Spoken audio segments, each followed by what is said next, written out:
Paddy, where have you been for the past 4 years or so?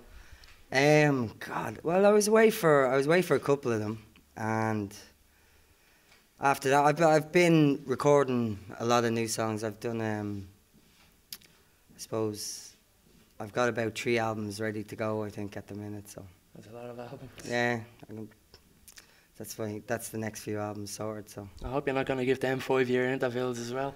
no, well, I don't know. Do you know? To be honest with you, I kind of changed the way I look at it, and I think the best thing to do is not kind of try and write songs, but to wait till the songs comes, because they're always better when they come that way, you know. Yeah. So that's kind of what I was doing. I mean, I finished with my record label, which immediately took the time factor out of it, you know, and so basically all I've been doing is letting things come when they come along, you know. The scene, the music scene is absolutely flooded with artists and musicians. What advice would you give to up-and-coming artists?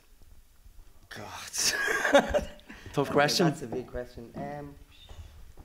Oh, sorry. Yeah, right. I thought I knocked it over. What's the best thing?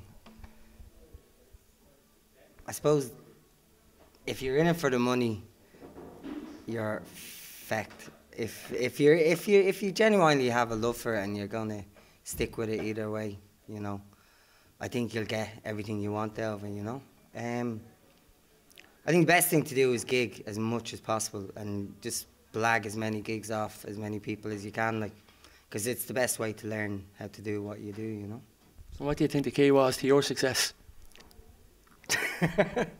Am I successful, Ari? I don't know. I mean, the best thing I ever did, I suppose, was, like I was saying earlier, the best thing I ever did was just play as many gigs as I possibly could, you know, and luckily enough, because of people like Mick and whatever, that I just happened to happen upon a scene where I suppose everyone was friendly enough and they were all, you know, into giving people a leg up or something, you know. And you knew Mic Cristopher, did you, personally? I actually went to school with Mick.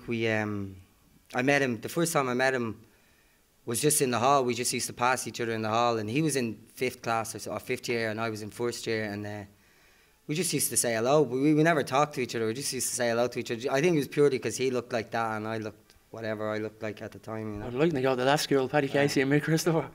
So then what happened was, I never said a word to him, but then one day I saw him busking, and himself and Glenn and the lads from Keela, Ronan and stuff were busking together, and I didn't know any of them, but I was listening to them and I thought they were amazing, and I just went up to Mick after about half an hour and I said, look, you know me from school, wherever, can I come in with my guitar and play along with you? And that's basically how I started playing, you know.